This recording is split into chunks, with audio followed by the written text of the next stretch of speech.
Praise the Lord. எல்லாரும் எப்படி இருக்கீங்க? நல்லா இருக்கீங்களா? எல்லாரும் நல்லா இருப்பீங்கன்னு சொல்லி ஆண்டவருக்குள்ள விசுவாசிக்கிறேன். இன்றைய காலை வேளையில் எல்லாருக்கும் என் அன்பின் வாழ்த்துக்கள். குறிப்பாக பிறந்த நாள், திருமண நாள் காணுகிற ஒவ்வொருவருக்கும் என் அன்பின் வாழ்த்துக்கள். இன்னைக்கு சிந்தித்து தியானிப்பதற்காக எடுத்து கொள்ளப்பட்ட வேத வார்த்தை, நீ இழந்ததை திரும்ப பெற போகிறாய். ஆம் பிரியமானவர்களே, உங்கள் வாழ்க்கையில் நீங்கள் இழந்த காரியங்கள், இழந்த ஒவ்வொரு செல்வங்களாக இருக்கலாம், ஆசீர்வாதமாக இருக்கலாம், எந்த காரியம் ஆனாலும் உறவு முறைகளாக இருக்கலாம், அதை திரும்ப பெற போகிறாய். வாழ்க்கையில் ஏதாவது ஒரு காரியங்கள் நம்ம யூஸ் பண்ணிவிட்டு அதை இழந்து போய் நிற்கும்போது நம்ம மனசு பயங்கரமாக வேதனை அடையுது. அந்த வேதனையிலேருந்து வெளியே வர முடியாமல் நம்ம கண்ணீரோடு இருக்கிறோம். இப்படி இழந்த காரியங்களை திருப்ப ஆண்டவர் இன்றைய நாளில் தர போகிறாய். இப்போ பைபிளில் பிலிப்பியர் 4ஆம் அதிகாரம் 6வது வசனத்தை எடுத்து நம்ம படிக்கும்போது, நீங்கள் ஒன்றுக்கும் கவலைப்படாமல் எல்லாவற்றையும் குறித்து உங்கள் விண்ணப்பங்களை ஸ்தோத்திரத்தோடு கூடிய ஜெபத்தினாலும் வேண்டுதலினாலும் தேவனுக்கு தெரியப்படுத்துங்கள். பாருங்க, நம்ம வாழ்க்கையில் ஏதாவது ஒன்று இழந்துட்டோன்னா நம்மளை அறியாமல் கவலை வரும். ஆனால் ஆண்டவர் என்ன சொல்கிறாருன்னா, கவலைப்படக்கூடாதுன்னு சொல்கிறாரு. அதுக்கு பதிலாக நீங்கள் கவலைப்படாமல் எல்லாவற்றையும் ஆண்டவர் சமூகத்தில் விண்ணப்பம் பண்ணணும். அந்த விண்ணப்பம் ஸ்தோத்திரத்தோடு இருக்கணும்.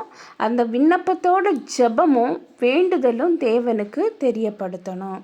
இப்படி நம்ம வாழ்க்கையில் நம்ம ஆண்டவருக்கு தெரியப்படுத்தும் போது நம்ம இழந்த காரியங்கள், இழந்த வருமானங்கள், இழந்த ஆசீர்வாதங்கள் அனைத்தையும் நம்ம வாழ்க்கையில் ஆண்டவர் தருவார். நம்ம என்ன பண்ணுறோம் அப்படின்னு சொல்லி பார்க்கும்போது, நம்ம வாழ்க்கையில் ஏதாவது ஒன்று நம்மளை விட்டு இழந்து போச்சுன்னா, அது நம்மள்ட்ட இருந்து இழந்து போகும்போது நம்மளை அறியாமல் கவலையில் முறுமுறுக்க தொடங்குகிறோம். ஐயோ, என்னுடைய வாழ்க்கையில் ஏன் எனக்கு இந்த பாடு அப்படின்னு சொல்லிட்டு. அப்போது நம்ம இழந்த காரியத்தை குறித்து நம்ம என்ன செய்யக்கூடாதான்? கவலைப்படக்கூடாது. ஆண்டவருடைய பிள்ளைகளுக்கு என்ன பண்ணணும்? கவலைப்படுறது ஆண்டவருக்கு பிரியமில்லை. அப்போது அந்த கவலையில் இருந்து நம்ம வெளியே வரணும். நம்ம இழந்த காரியங்களை ஆண்டவருக்கு தெரியப்படுத்தணும். அதை ஸ்தோத்திரம் பண்ணி தெரியப்படுத்தணும், விண்ணப்பம் பண்ணணும், ஜெபம் பண்ணணும்.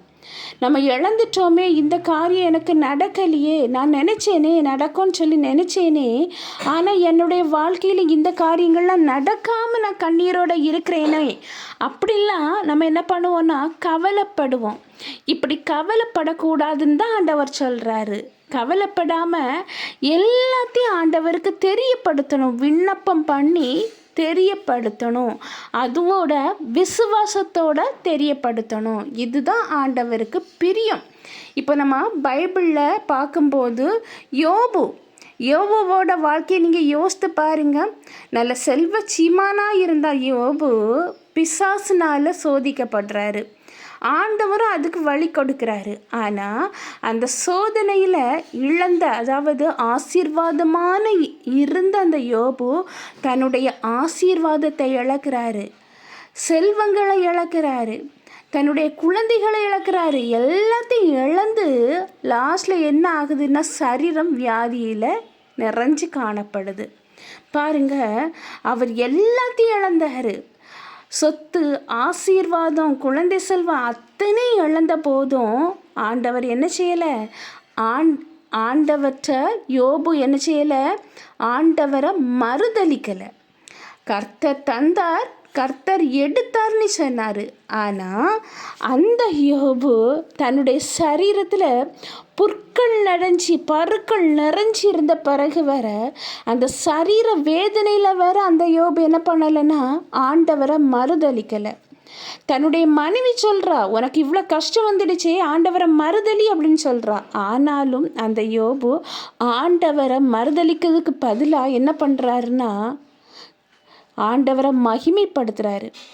கர்த்தர் எனக்கு தந்தார், எல்லாம் தந்தாரு, ஆனால் கர்த்தர் தந்தார், கர்த்தர் எடுத்தார் அப்படின்னு சொல்லி ஆண்டவரை அந்த யோபு என்ன பண்ணுறாரு, மகிமைப்படுத்துகிறாரு. அப்போது இழந்ததை நினச்சி இந்த யோபு கவலைப்படலை. ஆண்டவர் மீது விசுவாசமாக இருந்தார், ஆண்டவர் மீது அன்பாக இருந்தார். அப்போ ஆண்டவர் அந்த அத்தனை சோதனைகளையும் மேற்கொண்டு அந்த சோதனைகளை தாண்டி செல்ல கிருபை பாராட்டுறாரு யோபுக்கு.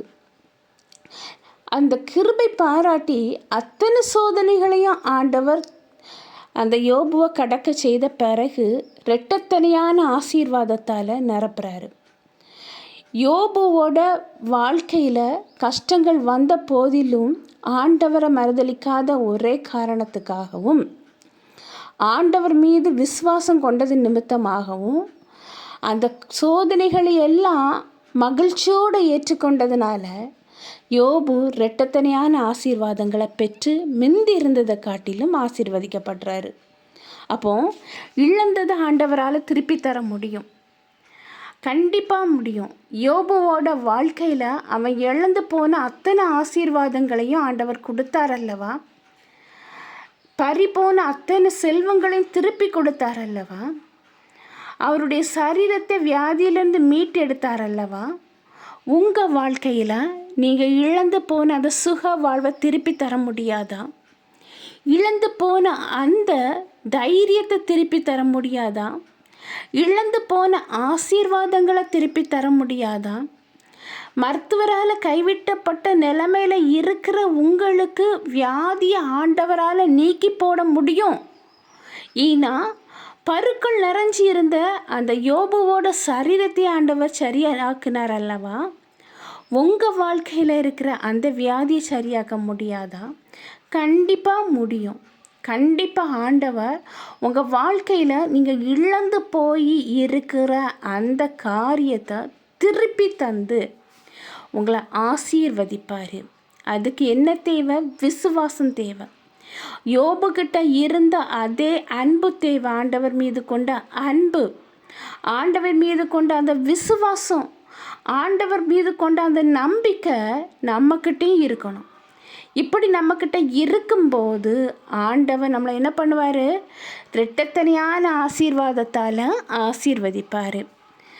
நம்ம விசுவாசம் கம்மியாகும்போது அவர் கிரியை பண்ண முடியாது. விசுவாசித்தால் என்னுடைய மகிமை காண்பாய் என்று சொல்லியிருக்கிறாரு. விசுவாசிக்கணும், நம்பணும், கவலைப்படக்கூடாது. கவலை நம்ம விசுவாசம் குறையும் போது தாங்க வருது.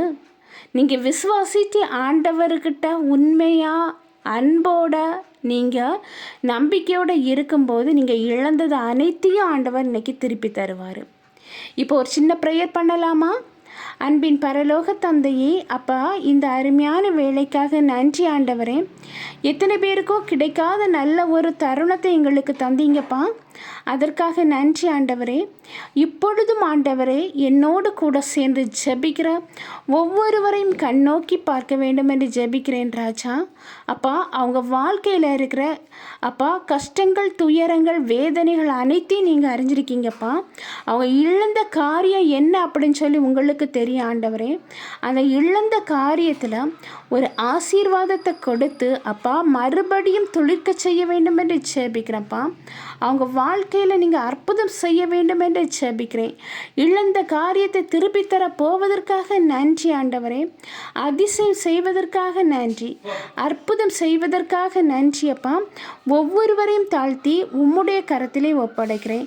நீங்கள் பொறுப்படுத்தி வழி நடத்தி செல்லுங்க.